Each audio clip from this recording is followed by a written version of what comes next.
ajo që marrëm si informacion në përditshëm është që nuk kemi mungesa në barnat kryesore që nevojiten qoftë për shërbimin e urgjencës, qoftë për pacientët e shtruar në spital.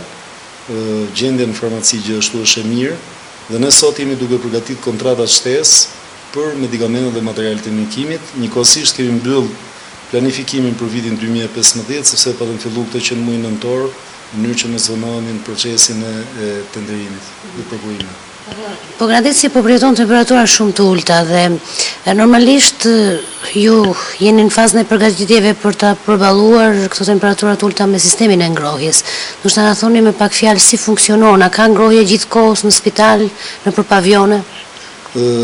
Neve zgjidhjen e ngrohjes e kemi bërë duke përdorur dy mundësi ngrohje. Një është ngrohja qendrore, ku përdorim kaldajat tona që kemi një kaldaj për korpusin spitalor me naftë edhe kaldajën tjetër për maternitetin që punon me solar.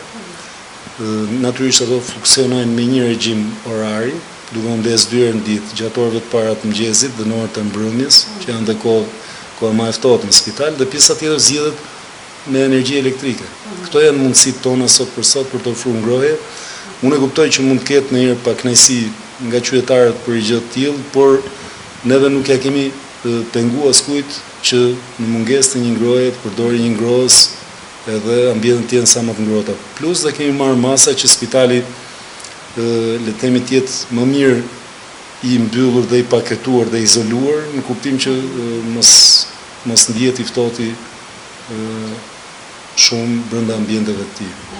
Po në poliklinikën e specialistëve të mjekëve atje ku edhe vizitat bëhen në fakt në mënyrë ambulatore, por gjithsesi ka nevojë. Aty kemi një defekt për momentin dhe është koha e papërshtatshme për ta zgjidhur teknikisht atë defekt, sepse kemi humbje të presionit të ujit dhe kaldaja nuk mund të funksionojë për momentin në maternitet. Kjo është diçka që na ka ndodhur gjatë ditëve të fundit.